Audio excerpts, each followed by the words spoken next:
All right, we're gonna keep the party moving. So we're starting right now at 1:40. I'm a stickler for the time. I'm gonna let my panelists know that when the buzzer, Shannon, where's Shannon? Shannon, Hi. when the buzzer goes off, I hate to do this to the panelists. I love you. Don't take it personally, but I'm gonna cut you off if you're not done. So she's gonna hit the buzzer, and that means that you got about 10 seconds beyond that. All right, we gotta do it that way. And then we're gonna go to the audience for questions at 2 o'clock, because we want, not the audience, our candidates for questions. And then what I'm asking the panelists to do is that not everybody answer the same question.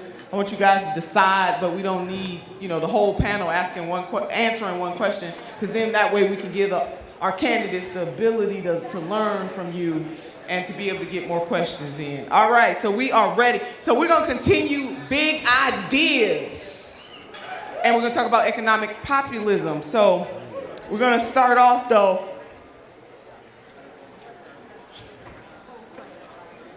Diana, you ready? You ready, darling? That was the last one. Okay, no, we're going this way. This is our rhythm. We're going this way. So we're going to get this part started. So economic populism, the economics back to the people, that whole notion of power to the people. So Diana, talk about that and tell us a little bit about yourself, but wrap that all into that 3 minutes, okay? Okay. All right, we ready to rock and roll? Can I just set the stage for a minute? I'm sorry. Congresswoman Shirley Chisholm once said that when morality comes up against profit, it is seldom that profit loses. I think that's a good foundation for all right, baby, we ready? That's right. All right, let's go. Hi, everyone. My name is Diana Ramirez. I'm the Deputy Director of the Restaurant Opportunity Center. We are a restaurant worker center, nonprofit. We also have a C4. And the big idea that we've been working on for a while is one fair wage. One fair wage is the elimination of the sub-minimum wage for tipped workers. Thank you. And for us, it's an economic justice issue, obviously. It's a racial justice issue because the majority of tipped workers are people of color. And so when you have legislated pay inequity, essentially, for women and people of color. The majority of tip workers are people of color, and 70% of them are women. But above that, so I don't even need to get into the economic justice issues or the racial justice issues. The biggest thing for us is that the lower minimum wage, the sub-minimum wage for tipped workers, is the single largest source of sexual harassment in the restaurant industry. And that sexual harassment claims before the EEOC are 5 times higher from the restaurant industry than any other industry. And that's because when you tell a woman that she is getting paid $2.13, as low as $2.13 from her employer, and the rest she has to make up in tips, you're more likely to put up with unwanted behavior to feed your family. That's a no-brainer. And we don't just see it at the Hooters and the Twin Peaks. We see it at the Denny's, at the IHOPs, at the mom and pop diner down the street. Because managers tell you, wear more makeup, dress sexier, put the tighter clothes on to make a better tip. And then your coworker, everybody in the restaurant has power over that woman's salary. From the manager who schedules her shift, whether it's a good shift or a bad shift, the host who gets to sit a big party at her section or not, the back of house who has control over the food and dirty dishes, all of those people control what that woman is going to take home that night, and that has got to stop.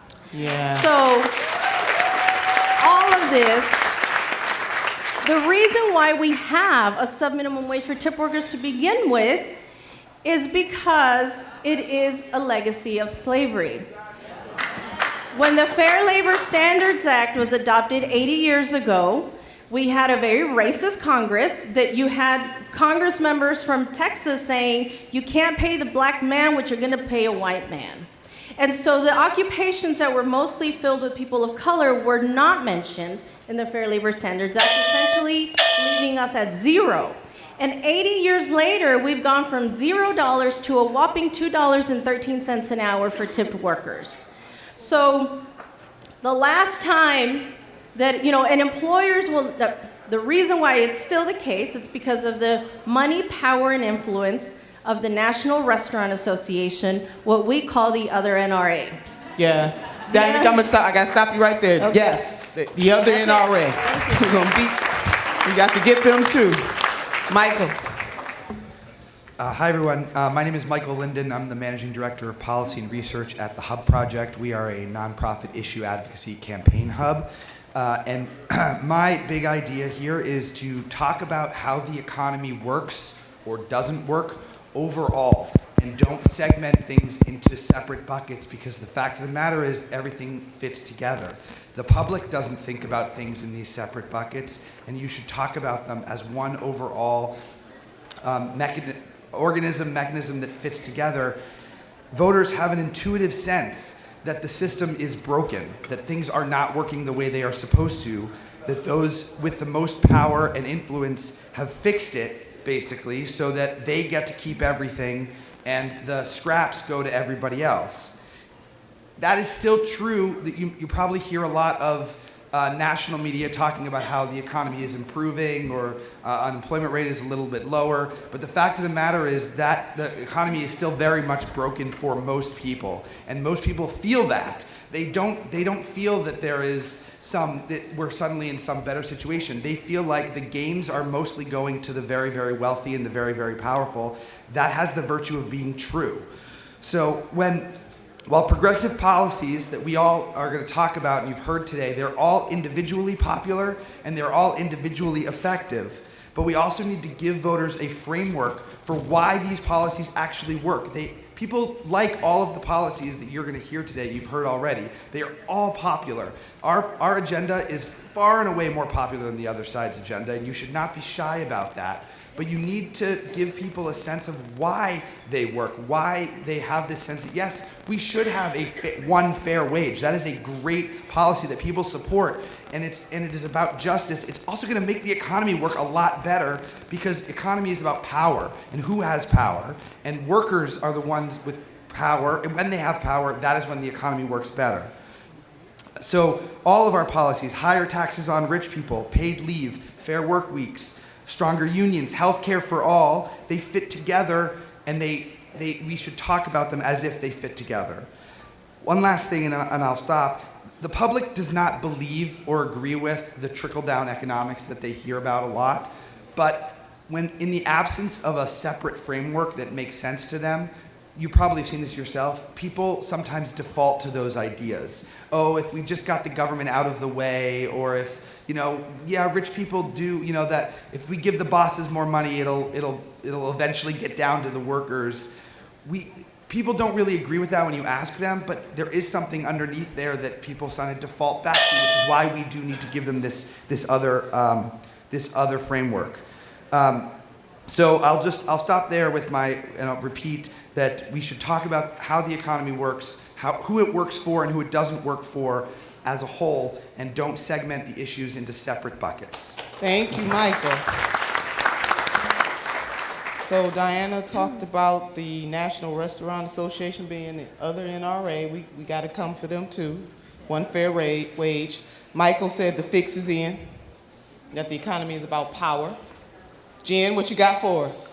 Hi everyone, I am Jennifer Linn. I'm the Deputy Political Director at EveryVoice, where we work to raise up the voices of everyday people and limit the influence of money in politics.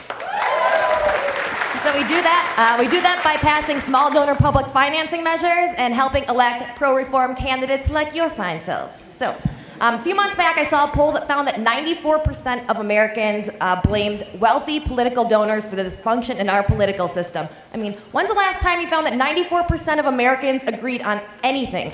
So that's across the political spectrum and across all sorts of demographic groups. So my big idea I have for you today is that you need to run on a bold money and politics reform platform and make an essential theme of your campaign. And by doing this, voters are going to find it more plausible that you're actually able to address some of these other very important issues that have been stalled, like expanding Medicaid, held up by insurance money, addressing climate change, held up by oil money, and how about some common sense gun safety laws from, NRE money.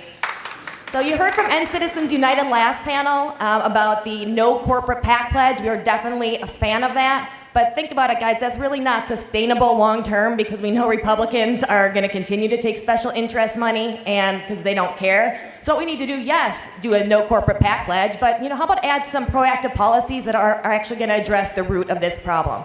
And you know what? These things are also popular. ECU did some polling in 2016 that found that Democratic Senate candidates that ran on bold money and politics platforms found that their favorability increased 7 to 15%.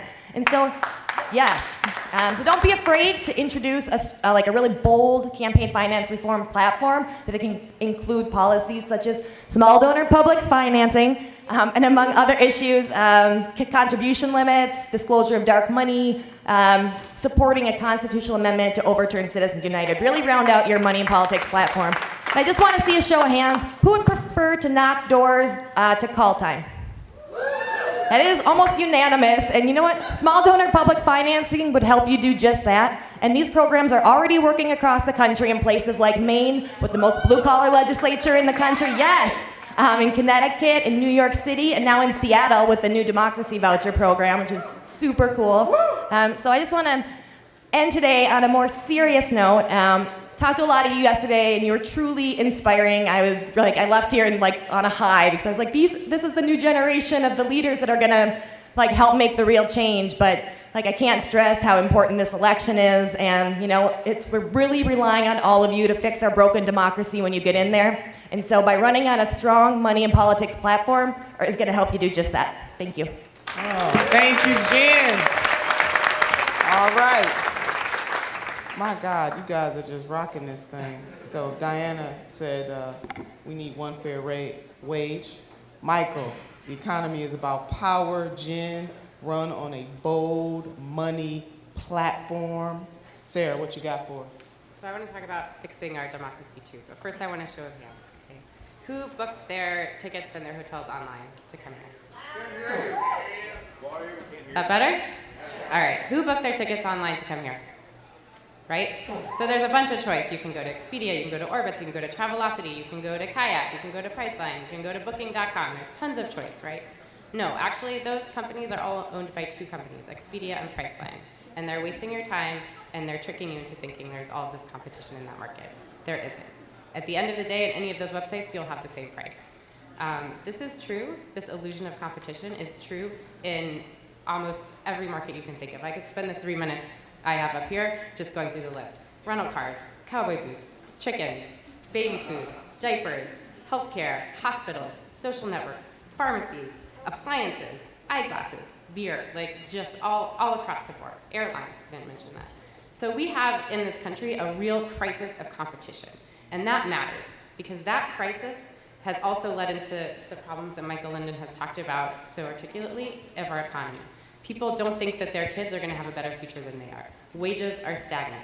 Corporate profits are through the roof, even though everything, other indicators suggest that wages should fall. It hasn't happened.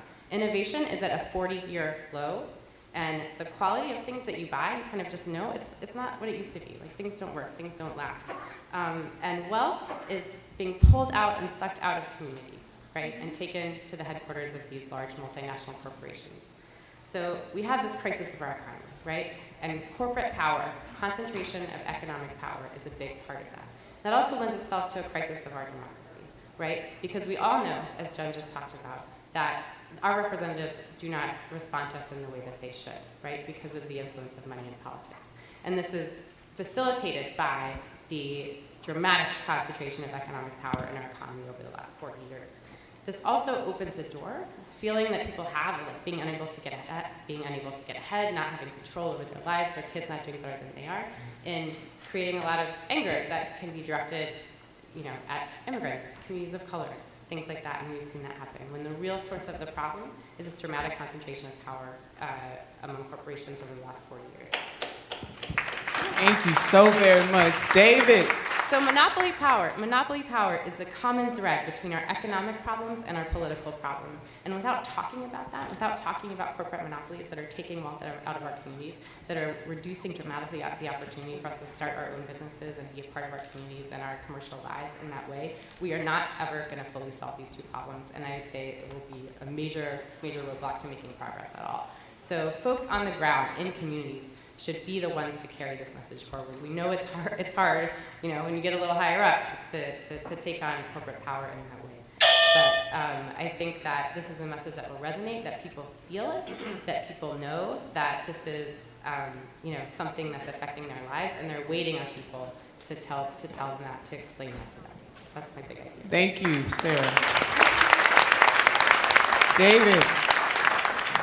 Hey, everybody. My name is David. I'm from the Millions of Jobs campaign.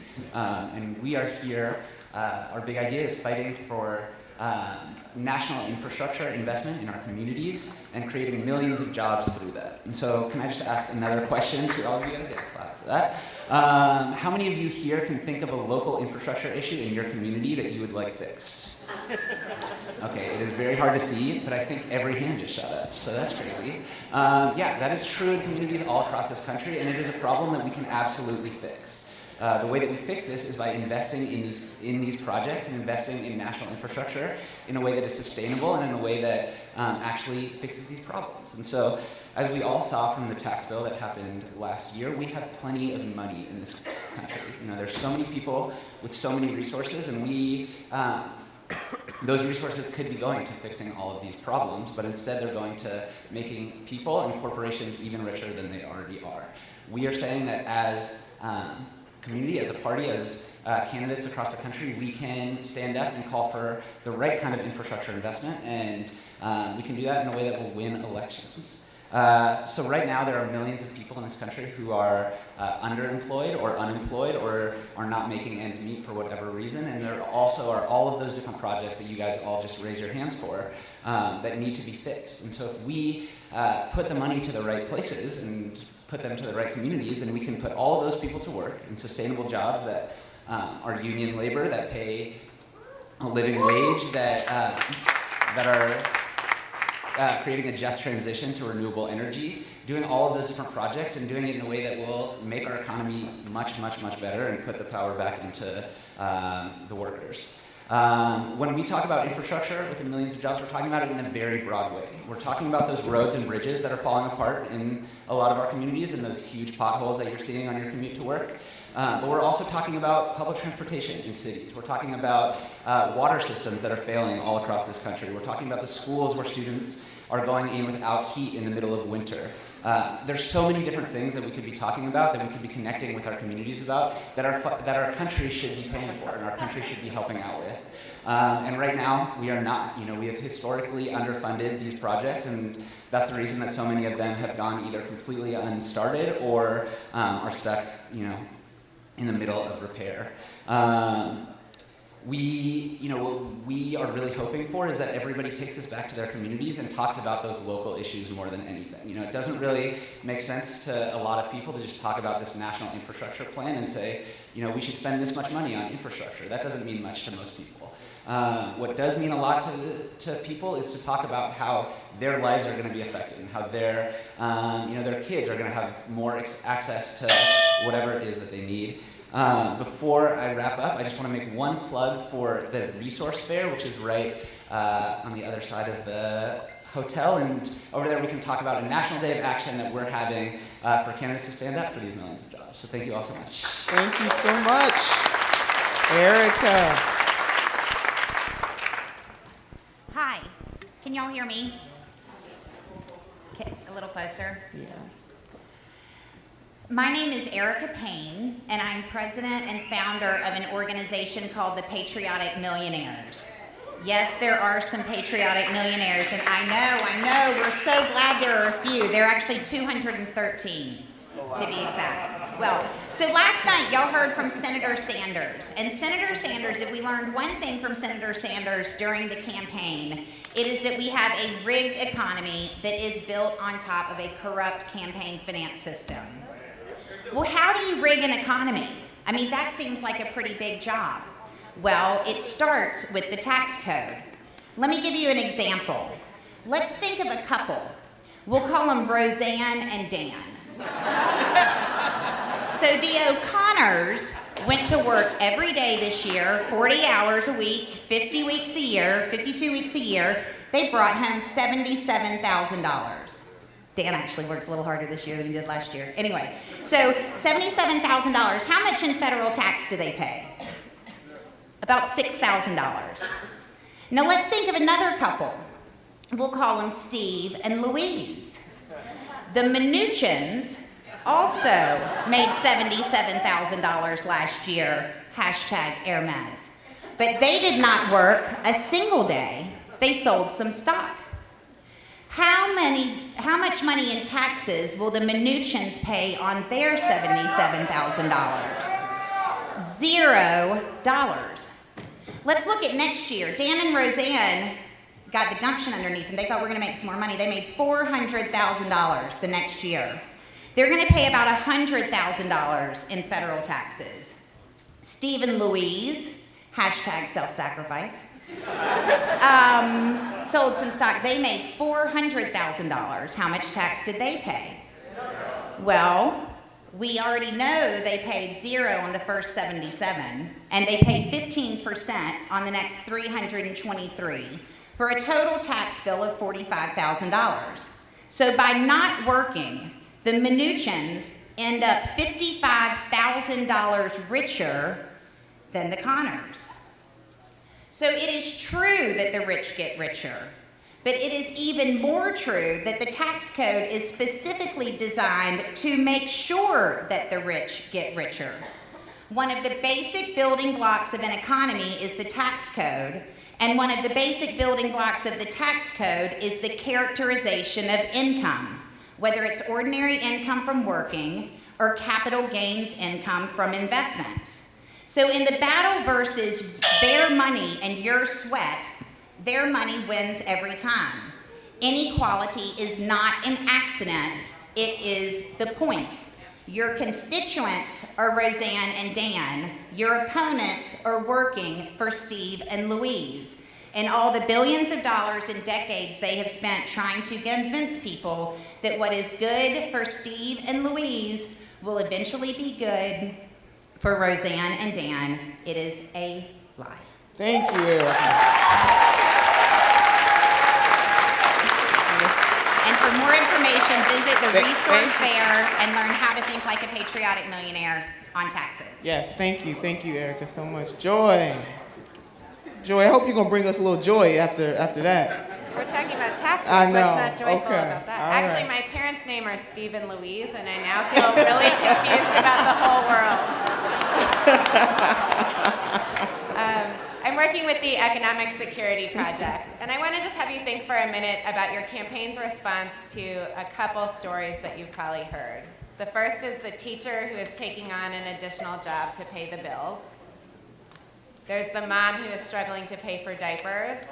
And there's the contractor who, like so many Americans, is okay right now, but one accident away from disaster and financial ruin.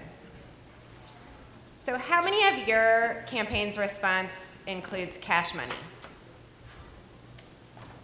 I see a hand. Maybe I talked to you earlier. It should. People in your districts who are dealing with these kind of issues need a ton of things that we are all out working for, but they also need more cash in their pockets.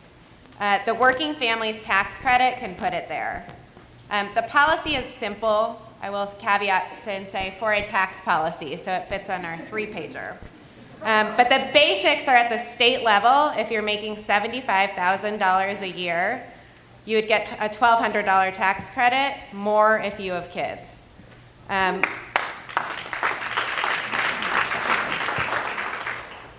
So we do this by expanding the Earned Income Tax Credit. That is a proven policy that has already brought more people out of poverty than unemployment insurance, food stamps, and housing subsidies combined. And we modernize it in a couple of really important ways. So first, we bump it up to the middle class. It doesn't reach $77,000, but it does cover a lot more people. And many people who we hear saying, we know that the billionaires and millionaires are getting all of these breaks. We know that people who are really struggling are getting breaks. What about me? We also make it available monthly. Bills do not come once a year, and getting a credit of every month in your bank account that you can turn around to address some of your challenges is a huge part of what would make this more effective. Lastly, it expands the definition of work to include students and caregivers. We know that there are a ton of people, and I will say mostly women, whose work raising young children and caring for older Americans goes unappreciated and unrewarded, and it is time to change that.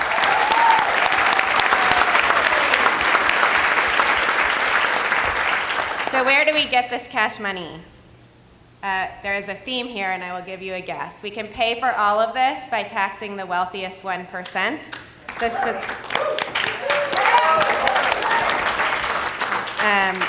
So we heard yesterday, voters know that they're simply not paying their fair share, plain and simple.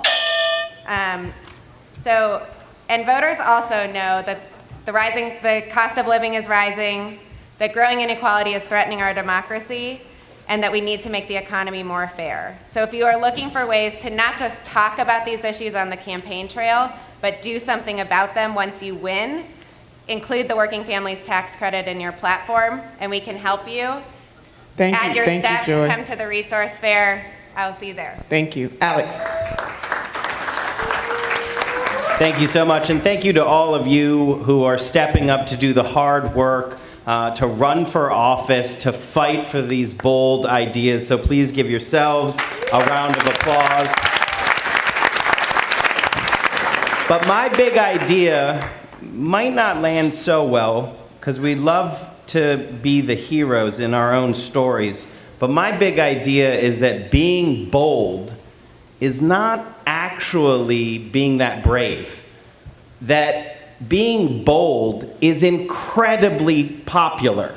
So when you fight for these bold ideas, you don't have to worry that you're way out in front of something. Even if some consultants from this town here might tell you, wait, don't tell people what you actually stand for. Mainly your issue page should just be blank. No. All of these ideas have one thing in common. They're very, very popular.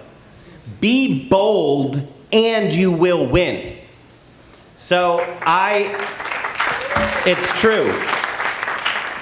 I want to echo a few things, and then I'm going to talk about these policies. But I've heard it so many times because I get to share this panel and the one previous with so many amazing people. But tell a story. Tell a story, and that's what connects with people. And it's important in a story to identify your villain.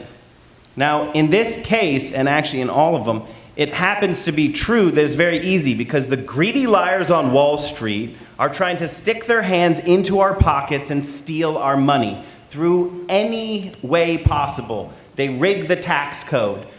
They try to destroy Social Security and Medicare, which is what I'm going to focus on in a second. Any way they can, they try to steal our money. So when you talk about things, make sure people understand what's going on, that that's what's happening. Why are they continually coming after Social Security? Because they can't not salivate over the $2.9 trillion that's sitting in trust for us, the people. They can't get at it, and it pisses them off every single day. These people, these greedy liars on Wall Street, attack anything that works. Social Security works, so they want to destroy it. Medicare works, so they want to destroy it. Medicaid works, so they want to destroy it. Public education works, so they want to destroy it. That is what we're up against. But remember, being bold does not necessarily mean you have to be brave, because you will not be alone. The multitude of people will be at your back. They will fight with you as you fight for them. So in the last little bit, I'm Alex Lawson, the Executive Director of Social Security Works. I'm going to have to cut you. I'm going to have to cut you right there. SocialSecurityWorks.org. Okay. All right. Now I gotta say, they did a fantastic job. We had a couple of panelists who even yielded a portion of their time. I'm proud. I hate to do this, so hopefully you guys will get with our incredible panelists after this and get some one-on-one time with them. They've been good sports about me having anyway. So Figaro is out in the audience. I gotta tell you, she's not gonna let you hold the mic. She's gonna hold the mic, and she's fierce at doing this. So we're gonna try to get in as many questions as we can. Please ask a question. Do not make a statement. This is not the time for that. As much as candidates, I'm proud that you're willing to make a statement. And we got 10 minutes left. To my panelists, I only can have one panelist per question because I'm trying to get through this quickly, and I've just gotten the 10-minute sign. This is Figaro right here. She has the first question. Let's go. All right, very brief question. I am Solomon Steen of All Revolution Massachusetts. All Revolution Massachusetts is organizing gubernatorial forums for our Democratic primary candidates and congressional forums. So I just want to ask, can I get all your cards so I can get you to give us questions for those forums at the end of this? Is that a yes? Thumbs up. Thank you. See, you did that. That's how we roll at All Revolution. You did that. Yes. Thank you. Okay, yeah. My name is Danny Shively. I am from Maryland, running for the Democratic Central Committee, and I'm particularly curious about small donor public finance and money in politics issues, and would like to know how I could incorporate those into my campaign a little bit more. And this question is for EveryVoice. Why? Thank you, handsome stranger, up to which I have no relation. That's actually my fiance, so thank you for the question. So I have something that you can do, but something that you all can do. Right now we're organizing a national week of action with a lot of other national organizations. And the plan behind this is to have hundreds of candidates across the country at all levels of the ballot introduce their plans to fix our democracy and their bold money and politics reform plans. And by doing this together, we're going to show that we're not afraid to tackle some of these hard issues that are really stunting all the other issues we really care about. So that's going to be late July. And I just want to get a show of hands. Is there anyone here interested in doing something like that? Working together? Excellent. Well, email me at jennifer@everyvoice.org, or I'll be sticking around after. So thank you. Okay, thank you. Issue-based questions, time is ticking, you're doing good. 30 seconds to answer the question, panelists. Yeah, hi, I'm Andy Saison, and I'm running in Tell us your name again. Andy Saison, and I'm running in Louisiana for Congress in our 6th Congressional District. My question is for David. We have a huge issue in Louisiana. I don't know if many of y'all know, but we had the Great Flood in 2015. And so there's a huge issue with the flow of water and that type of infrastructure. And so my question is for you about how to incorporate that. What can I do with your group and working to solve that problem? How can you help me? Absolutely. Thank you for the question.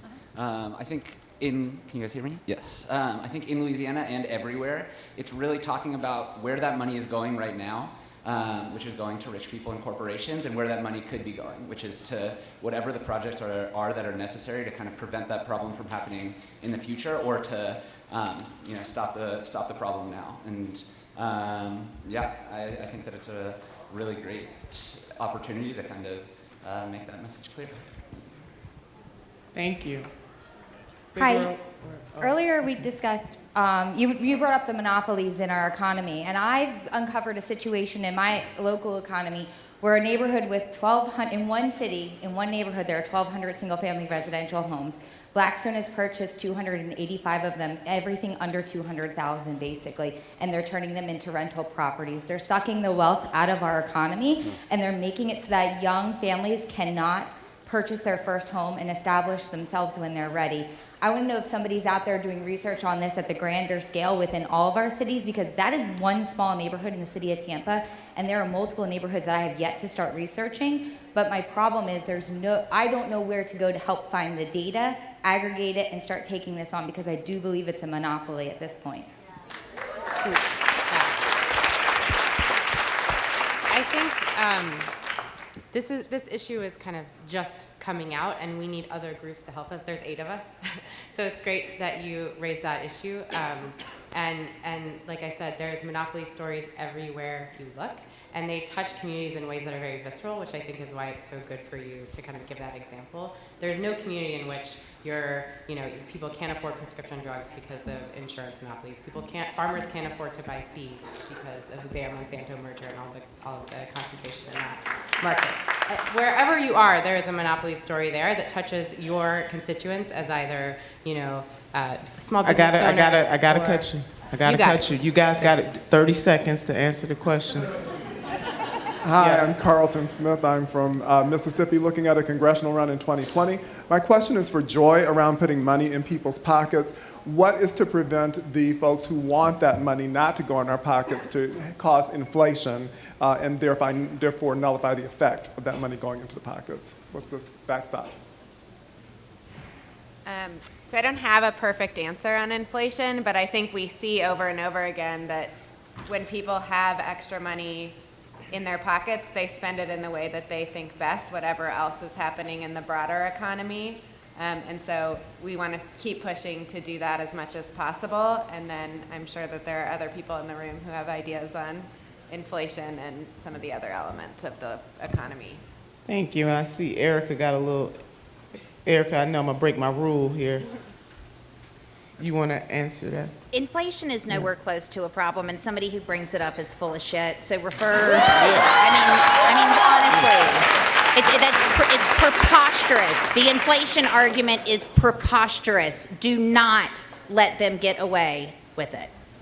Thank you, Erica. I was feeling that vibe. Erica was ready to jump in there. Oops, sorry. Thank you, Erica. Yes, ma'am. Hi, my name is Sabrina Heisey. I'm running for the 36 Middlesex State Rep in Massachusetts seat, and I have a question. Thank you. I have a question about our seniors, people who are no longer working. I know, Cash, I really liked your idea on that, but we have a very elderly population, my family included, where they are now with very little income. Is there any economic ideas that we could put in our platform to help specifically around seniors who can't pay their bills and taxes currently? So a very straightforward one is to fight to expand Social Security. That was what expanding Social Security, expanding Medicare. But here's the big one right here. Everyone, don't have to be brave on this one because 84% of the people are with you. Take on the pharmaceutical corporations to lower prescription drug prices. It's a criminal racket run by Wall Street, and ask any senior what is their cost that's crushing them, and it's prescription drugs. You can take them on at the local, state, and federal level. Thank you, Alex. Yes, sir. My name is George Hanna, and I'm running for House Representatives in Kansas, which is Koch brothers' backyard. And I'm wanting to know, where can I find some data to help combat the privatization in my state and how it's exploiting workers when they have the narrative that it is good for business?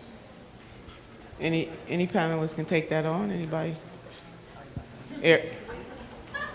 Come, jump in. Somebody. What's the question? On private, I mean, let's talk about Kansas, which is like the biggest disaster experiment in social nonsense that I've ever seen in my life. So, I mean, the way that I would handle something like that is, you want to tell me that the people who cut your budget so badly your schools are going to 4 days a week have got some big ideas to sell all the stuff that we all own together to a bunch of corporate raiders?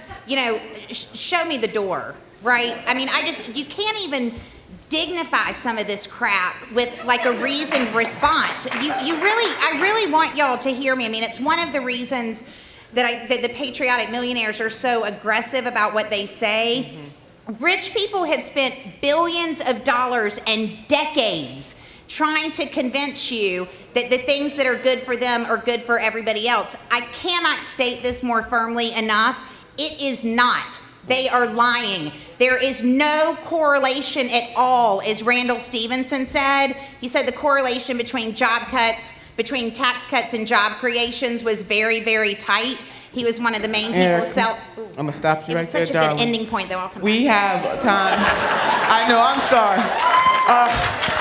Listen, I want to thank everybody so much. This has been a tremendous panel.